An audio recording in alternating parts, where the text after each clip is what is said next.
Hi, I'm Rob, and in this Gems of War video, gonna take a look at this Soulforge, tell you what I think are the best weapons and indeed the best troops to craft from there. Gonna take a look at a invasion team, show you my team for that, hopefully a nice quick team to blast through as quickly as possible, and also an Underspire team, and it's quite an exciting day because we have these new Dragonite dragons as well, the floral ones, the flowery ones, so that's gonna be a lot of fun. So gotta crack on because I'm really looking forward to busting open my eggs later, see what I can get. So I'm going to try not to rush through this video because I am looking forward to doing that. But it takes a little bit of time to do this one because you've got to do the Soulforge one, then you've got to put a team together and do the invasion event and the Underspire team as well, and then upload it. And it's like, I just want to open my eggs, but I want to do a separate video on that as well. Look at these ones first. Let's take... calm down, Rob. It's only a game. Just take a breath. Take a breath, Bella. And take a look at the Shadow Wraith. Right. Shadow Wraith, a Karakoth. Ultra rare. Deals magic +3, I got excited again, damage to a random enemy. If they use purple mana, get half my mana back. Interesting concept. Uses 12 mana cost, so we'll get 6 of that back as soon as you cast it. So it needs only 6 again to do it again. So basically you give someone a slap. If they use purple mana, get half the mana back. If they don't use purple, you don't get any mana back, so it's not that great for that. Even with getting that half mana back, it's not that much damage, and you're always handing the turn back to the opponent because there's nothing to do with exploding gems when you cast or anything like that. It does have undying, which is okay, and stealthy's alright, but yeah, nothing special about it. But yeah, could use that half mana back concept somewhere, I suppose, to good effect. I wasn't going to give it 4 out of 10, but I'm feeling a little bit excitable today, so I'm going to just say 5 out of 10. You've got a bonus point for just nothing really, because I'm a little bit excited today. But anyway, as ever, always get it to mythic level if you can. Like that. Thank you very much. And we'll upgrade that later. Anyway, a little while ago, in a time where I used to work for other people, my boss asked me why I only get sick on work days. I said I have a weekend immune system. Oh yes. Right, let us pop into the Soul of the Forge. Right, so let's take a look at the weapons first. Dark Engraver is the event weapon, so don't craft it from here. It's going to cost you diamonds this way. Get it from the event shop. You can get it with gems that way, and that way it's more efficient because you're going to get some tiers to do the event anyway, I presume. But let's take a look at what it does. Deals magic +3 damage to an enemy. Drains 3 mana for each undead ally. So most effective in a all undead team. It's not that much damage, but it can be like 12 mana drain when fully charged up with a team of 4 undead. These sort of things are here all the time, and for that reason they're in my Soulforge extra video. You can take a look at that in the link in the description below. No point in going over these every single week. Doomed Cauldron though gives all allies magic +1 life with a +2 per tempering level boost, then give all other allies 5 mana. If the enemy has a doom, give them 4 more. For each purple enemy, give 2 magic to all allies. So quite a lot to take in on these sort of doomed weapons sometimes. If the enemy has a doom, give more mana, that's going to be most effective. And obviously for each purple enemy means this is most effective against an all purple team. Yeah, when all the enemy are purple, and then that way you'd get 2 magic to all allies, which can be very effective. So again, pretty situational depending upon the enemy. You don't find dooms in standard teams a lot at all. It's mainly in the doom events where you get that enemy. But yeah, each purple enemy gain 2 magic to all allies can be pretty effective. But the fact this gives life, the reason I don't particularly like it. It is life to all allies, but so many troops do way more damage than that. Even with that tempering level boost, you can actually find yourself suffering more than what you gain back from that. And you're not doing damage in any way, shape or form either. So you're just making yourself a little bit more survivable. So, I mean, it can be effective, but it's not my favourite type of weapon. It's not my play style, if you know what I mean. But Grasping Grimoire does magic-based damage to an enemy boosted by Mystic allies. Then create a mix of 6 yellow and purple gems for each Mystic ally. So creates uses blue and brown even, creates yellow and purple. So you must have other Mystic allies in your team, at least a couple of them using yellow or purple or both, to benefit from all that juicy mana. But they are decent mana generators, even though you'd think, even with a full of team, they do actually backfire sometimes, and you don't actually get a match when you kind of think you should. But they are what they are. Sometimes they work really, really well. Staff of the Otherworld is very similar. This time it uses red and yellow to get charged, but creates purple and brown for each Karakoth ally. So the same rules apply. Must have an all Karakoth team to create the most purple and brown possible, and obviously you're going to need a couple of those Karakoth allies at least to use purple and or brown to make the most of the mana. Infernal Vouge. Again, it's the same deal, same kind of weapon. Blue and brown, generates red and purple, but this time based on Daemon allies. There's no need to explain it. It's the third one in a row. You know how that works. The Tome of Karakoth. Kind of the anti-Karakoth weapon in a way. Purple is the colour that the Karakoth troops like the most, so by removing them, you're actually making it trickier for them to get the mana colour they crave the most. So remove all purple gems, deals magic-based damage to an enemy, boosted by gems removed.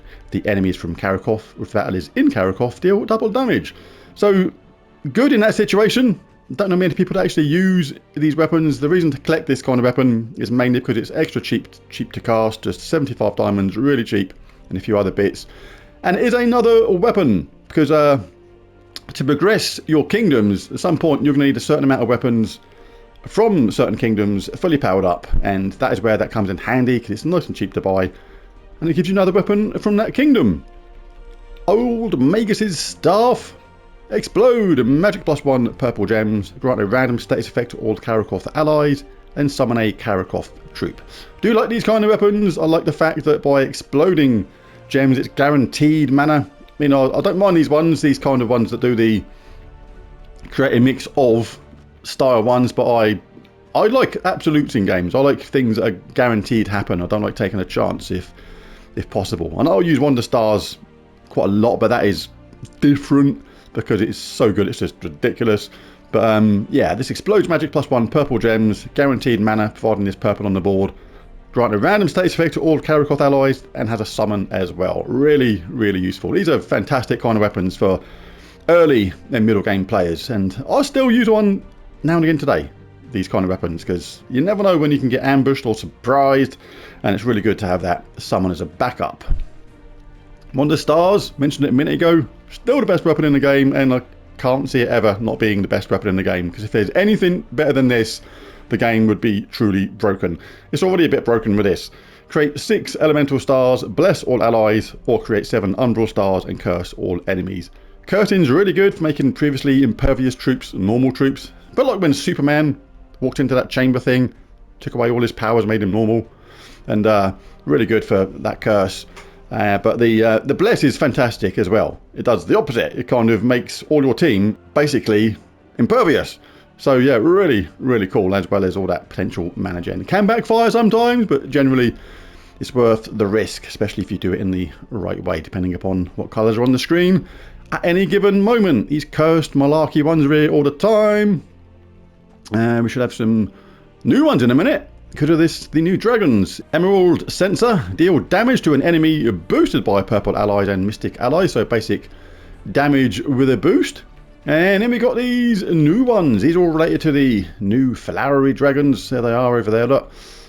Cool names on some of these. I do like Orchideus. Sounds pretty cool. But anyway, we'll take a quick look at these. What do they do?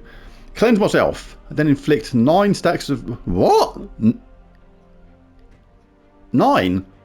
Oh, finish reading. 9 stacks of bleed randomly to the enemy team. Yes, so that's actually quite good. Each troop can only possibly get 4 stacks of bleed. That's why I was like, 9? Where the hell did 9 come from? But it's on the entire enemy team. So that's, yeah, interesting. Seed Striker inflicts 2 Fairy Fires, 2 Entangles randomly to the enemy team. Then deals a random amount between 27 and 54 damage to an enemy. Okay, we'll play around with these ones if we get to craft them later on, and basically they need 3 sets of the new dragons, each one of the opposite dragons, and then when you get those 2, you can create the Heaven's Barb, which inflicts 8 stacks of bleed, 2 Fairy Fires and 2 Entangles randomly on the enemy team, then deal between magic +2 and a double magic plus 4 damage to an enemy. So you can't craft these until we've started working on those dragons. But yes, some interesting stuff here. Let's take a look at the troops then. As ever, go through these summoning stones ones, see if there's anybody new in there that you fancy that you haven't got so far, or if anybody's an empowered troop. Very handy. If there's a goblin in there, that's always really useful. Have a look for anybody that starts with full mana. Very good on Guild Wars days. Very good indeed. Take a little look through, see if there's anybody good. Inari starts empowered. Starts with full mana. Really good on Guild Wars style days. If you can use it, converts green gems to spirit gems. In this case, green to spirit gems has the effect of taking away mana from the enemy team. And on Guild Wars, enemy teams typically like to start battles with full mana because they take a chance on converting a colour or something like that. And if they get going, it can be absolutely devastating. This actually can put a stop to that. You can convert green to spirit gems, which is blue. Get a match, especially a 4 match. It can actually take mana away from the enemy team, stopping their little plan with the full mana. So get yourself an Inari if you can as well. Very, very useful. Yes, so let us carry on. Oh, how many? Oh, can I open 15? Not going to do this now. I'm going to do this later in a separate video. Otherwise, it's going to be a way too long a video. But yes, I might even buy some more Dragonite as well if I can work up towards another one. Depends how it goes. We may get lucky and get them all, but we'll have to see. Right, so let us go to the bottom, work our way up. Oh, there's the new Uber Dragon. Does magic-based damage to all enemies, explodes all skulls. Do like that explode all skulls mechanic. There's a 10% chance for an extra turn, boosted by skulls exploded. I tell you what, this is going to be amazing. This could be absolutely amazing because there's a lot of times when there's going to be 10 or more skulls on the board. And if there's 10 skulls on the board, that's a 100% chance for an extra turn. So you're doing that twice. And reduce damage from spells by 25%. Reflect 35% of skull damage, that's pretty cool. And steal 4 life when matching skull gems. Very interesting. And he has a hairy chest as well. Look at that. Very impressive if you're a male. Not so impressive if it's a female. But I don't know. I'm not going down that path. But anyway, Chrysanthrax is there, yes. Dragon Lord Luther is there all the time. Stellarix is there all the time. Same deal as before. I'm not going over all the ones that are here all the time. There is my Soulforge extra video. But the dragon on rotation is Ruby Wrath. This is a gem dragon. So does the lower amount out of all the gem, cosmic and now flower dragons. But still good.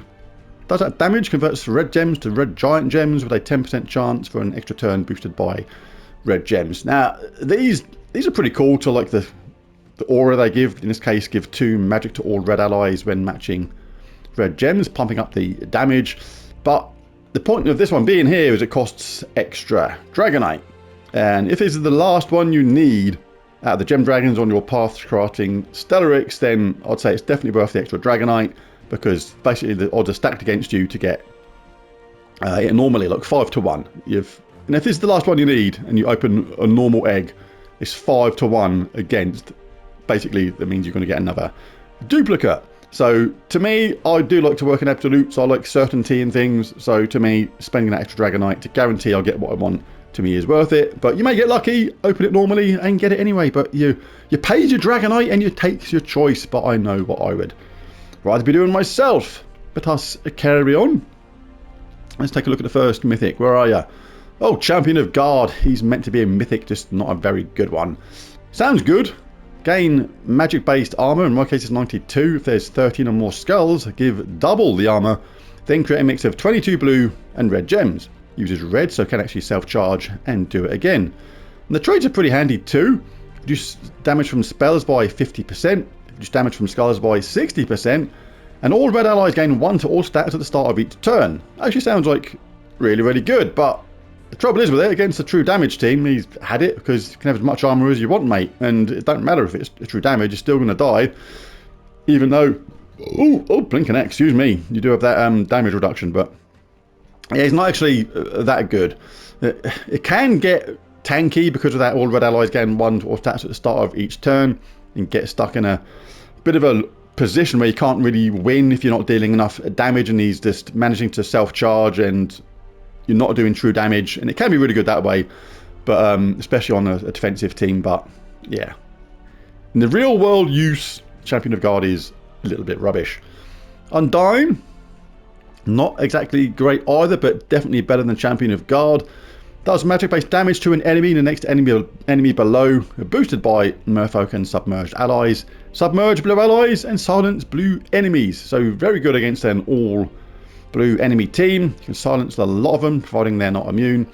But it does leave himself a little bit exposed to instant kill, because Submerge myself at the start of every turn means he's submerged constantly. And with troops in the team that can just kill submerged troops outright, like Captain McCaw, then that actually leaves him a bit vulnerable to that. So yeah, good, but not very good at the same time. In fact, it's very, very average. As is Stonehammer, another super average mythic. Not very good mythic so far. Hope the next one's decent, otherwise it's a really bad bunch to pick from. Stun and burn all enemies. Create a mix of 22 red and brown gems and gain magic-based life. 22 mana cost, it does create brown, which means it can charge and do it again if you get lucky. It's just not as good as it says, and it doesn't actually create the extra turn as often as you would like or think, and things like that. And obviously you have to have red using troops in your team to benefit from the red it creates as well. It does have Fortitude though, and reduced damage from skulls by 80%, makes it pretty tanky up top. But Stonehammer, yeah, not as good as I thought it was going to be. And that was one of the early mythics I got, remember. Oh my god, I've just seen who's the last mythic. What a rubbish bunch of idiots and just crappy mythics we've got today. Crikey. Plague. Eliminate magic +1 points of a random skill from all enemies, poison and disease them. Yes, that is it from a mythic. Terrible. Deal double skull damage versus diseased enemies. Impervious, which is easily just destroyed by curse these days, and aspect of plague. Enemies lose 3 skill points on 4 or 5 gem matches. Very, very poor mythic, not very good at all. Alright, let's have a quick look at the legendaries. Don't usually say to craft legendaries unless there's somebody extremely awesome like a Tesla or a Yao Guai. Just save your diamonds for the mythics, which are much harder to get. The Carnix, pretty cool though. It creates 5 skulls, explodes 10 skulls, and gains magic-based armor. Not too bad at all. Orion deals a low amount to a low-ish amount of damage to an enemy, and hunters mark them and gains 5 magic. Gloomleaf, pretty decent. Reflects 50% of skull damage, impervious, and steals magic-based armor and 5 attack from all enemies. Can be a lot of fun, that one. And Drakos also can be a bit of fun. Silence, stun, and drain magic +1 mana from an enemy with a 30% chance to destroy them. Just kill them outright. Really, really cool. Right, so that is them. 1, 2, 3, 4. Yeah, so who is the mythic of the week out of this slot? I have Stonehammer, Undying, Champion of Guard, and the other one, which I've forgotten. Who was it? Somebody else not very good. Oh yeah, Plague. Very forgettable. We're certainly not Plague. Crikey, Plague and Champion of Guard are right down there on the mythic list. And Stonehammer's not great either. Crikey. Well, it's not very good either, but Undying is probably the best mythic here today. But I'm not saying that means it's worth crafting, it just means it's the best out of a really bad bunch. This is still a very middle to average bad mythic. So, yeah, it is what it is. Right, I want to crack on now with the invasion team, because I want to open those dragon eggs later and see what I can get. Right now, onto the invasion team, using 3 times Nicer for this to boost up the power of our team. But you must use the event captain Abraxas in your team. Has ×2 magic and ×2 score. So absolutely essential to include that in your team. And you get that from the invasion shop at tier 2. You must buy the tiers in order though. So tier 1 first, but rather good because you get the potion of enchantment, which enchants all allies at the start of battle for this event only. And at tier 2 you get the potion of explosion. Combined with that potion of enchantment and the start we're going to have in this game, this is going to be really quick for getting our troops powered up, exploding 4 gems at the start of a battle. And you also pick up Abraxas at the same time. You must use this to get those bonus scores. Deals magic-based damage to an enemy booted by my souls. If they're a tower, deal 3 to 5 times damage based on my ascensions and gain 5 souls, which is going to increase the damage it does every single time. So rather good for that. And Siegebreaker deal 3 to 5 times skull damage versus towers based on my ascensions. It can be handy if you have it up top. When all those towers start appearing, at tier 3 you pick up the weapon. Dark Engraver, always good to get a weapon even if you think you're not going to use it. Deals magic plus 3 damage to an enemy, drains 3 mana. Oh, excuse me, for each undead ally. So you must have a full team of undeads to make that most effective. And after that you get more and more Abraxas, as well as all the other bits and bobs at the same time. 2 ways to get Abraxas to a mythic level to get the full amount of damage. Basically buy tier 2 and then back out, ascend him using 2 orbs of ascension to get him to a mythic level. You can do it that way, but I only recommend doing it that way if you've already got Zul'Goth and you don't need those orbs of ascension for anything else, because they are valuable and there are ways round having Abraxas fully powered up, so there's no need to actually do that. But the other way to do it is to basically pick up more tiers to get more copies of him to get him guaranteed to get him to mythic that way. But yep, if you've got plenty of orbs of ascension, then there's no reason not to use 2 of them. But as I said, important, if you're still chasing Zul'Goth, things like that, then keep hold of those orbs, because not absolutely essential. And let's see why. So let's pop into the first fight and show the team we're going to use. And the reason you don't have to have him fully powered is because, even though it's useful to do so, you can actually use other troops which are Siegebreakers. Like Shadow Whisker here, for example, does damage to an enemy boosted by Ghost Gems. Now, Ghost Gems are colourless gems that, when destroyed, give 10 souls to the player that destroyed it. This is actually useful to our Abraxas because it does damage to an enemy boosted by souls, which is going to be handy for that, I think. But if they're a tower, also deal 3 to 5 times damage based on my ascensions. So when them towers come along, this cat thing can obliterate them, which is really handy, and also does that Siegebreaker there does 3 to 5 times skull damage versus towers. So again, very, very useful for this event. And Abraxas can back up again with basically the same skills, but you get the damage boost based on it being the event captain. Ghost Queen is going to give them top 2 troops and herself a 50% start in mana, because all undead allies start with 50% mana. And she does true damage at the same time, which is very, very nice indeed. So you can use that to your advantage. And we can have Eruption of Roses at the bottom, exploding green gems, which is going to help charge up the Ghost Queen if you need to cast her again, as well as charge up the rest of our team. Don't really care about the status effects, but this summon is rather handy. But also, this is useful as well because of tangling. Every single time you cast this, you're going to entangle the top troop, which keeps us safe from any retaliation skull hits, which is very, very nice indeed. And we'll be in Geomancer for this. All constructs start with 50% mana, so we weren't an undead. We didn't get a 50% start from Ghost Queen, but we'll get it from construct class instead. And we can have stuff like Impact. We can benefit from things like Mage Lord, gain 2 magic in last place. Anti-magic Sphere, reduce damage from spells by 20%. Tactician, gain 3 magic at the start of battle. Rock Solid, gain a barrier when matching brown gems. Tree of Knowledge, gain enchant when matching green gems, which we do when we cast or collect green for Ghost Queen. And Fortitude, so very handy indeed. You can actually have that up top if you so desire. If you do that, every single time you get brown, you're going to get a barrier, which means you're not going to have your top troops hit. It's just faster at the beginning to have these ones up top, because we get that 50% mana start, we get that explosion. It's going to be very, very quick at the beginning. So the banner for this, I'm going to go for a +2 brown, +1 blue, -1 yellow banner of elements from Nexus. And let's just jump into a couple of early battles and get it done. So there's the explosion. 3 of it's over. We just cast each of these in turn. Then the Ghost Queen. Job done. So it can be really, really easy and fast at the beginning. Let's just do a couple more. Here's Grumpy Queen Isabel there, looking like Grumpy Queen Isabel does, which is basically grumpy and queeny. Always take out the Valraven first if you can, guarantee those extra sigils. So we're going to be powered up next turn anyway, but it doesn't matter, we'll still take these suckers out. If we get any skull hits, we'll take them, just because it's nice, quick, easy damage.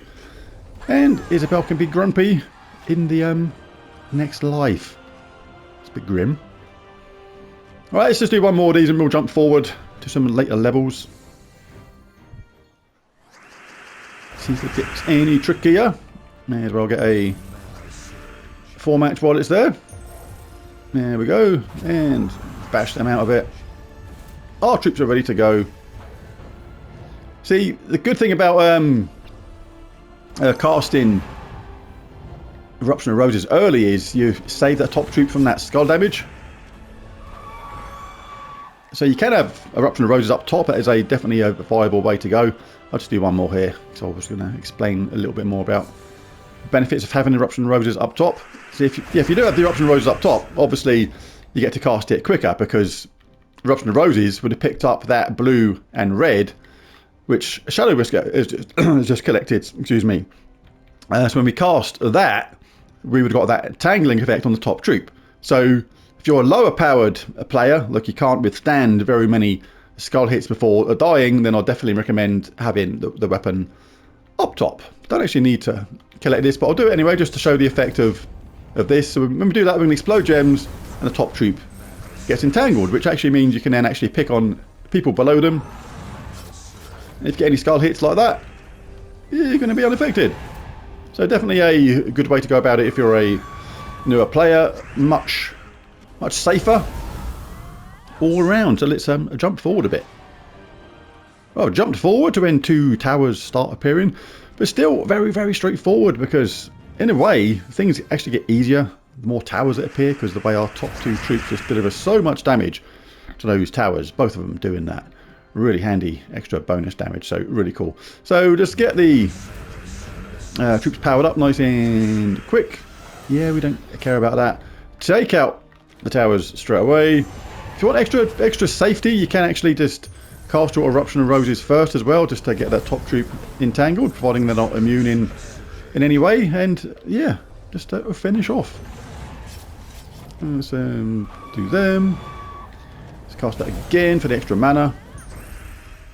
And voila. Let's just do one more. And we'll probably call it a day, because again, it's just even easier in a way when the extra towers come along, because of these two just getting charged up so quickly. And that's what we're doing. You're taking skull hits when they come along.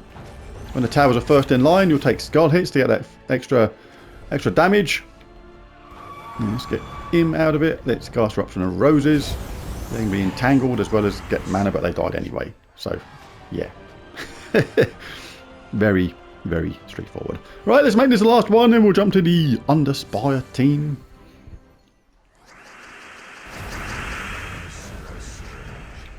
Everybody, look, we're pretty much ready already. Eddie. Pretty cool. So, go on, pick on the towers with those top 2, and finish off with the Ghost Queen. Absolutely awesome stuff.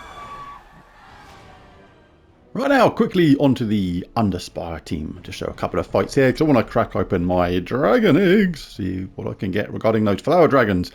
But yeah, a simple team to run this.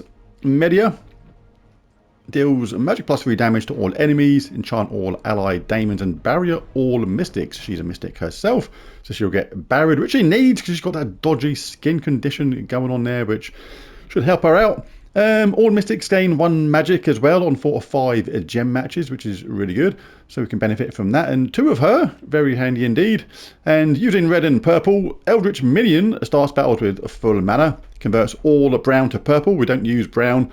And if an enemy is cursed, gain half my mana back. You can benefit from Cursed Touch by sticking it up top, but still recommend it down the bottom, because it's not actually that big a deal the way this team works. But certainly look around for that convert brown to purple at the beginning, because if you do that, you can get these powered up very quickly. In our Mages class, we get an awful lot of bonus purple. Mana Flare, gain 2 bonus purple when matching purple gems, as well as gain 1 magic when an ally casts a spell from our Mages class. And Magical Shield, all purple allies gain 2 armor. Dark Hunger, steal 1 life from the first enemy when matching purple gems. Really useful when the enemy's super low on life and don't really want to cast an extra spell or make another skull match to finish them off. Anti-Magic Sphere, reduce damage from spells by 20%. Mana Source, 50% start with mana, really good. Arcane Surge, gain more bonus purple from purple gem matches, and all mystics gain 2 magic and life when an enemy dies. So that's going to benefit our Mystic troops there. So we're going to go for a banner of +2 purple, +1 red, -1 yellow, Abyssal banner from Blighted Lands.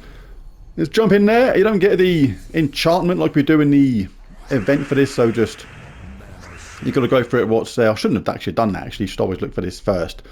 Convert all a brown to a purple. Have we got anything going on there? Sometimes I cast this at the beginning, even if it's not like a 4 match anywhere. It is better generally to cast it when there's a 4 match, or you can just finish somebody off with a skull hit if it's there. And you can either collect these normally, or let's just go for it.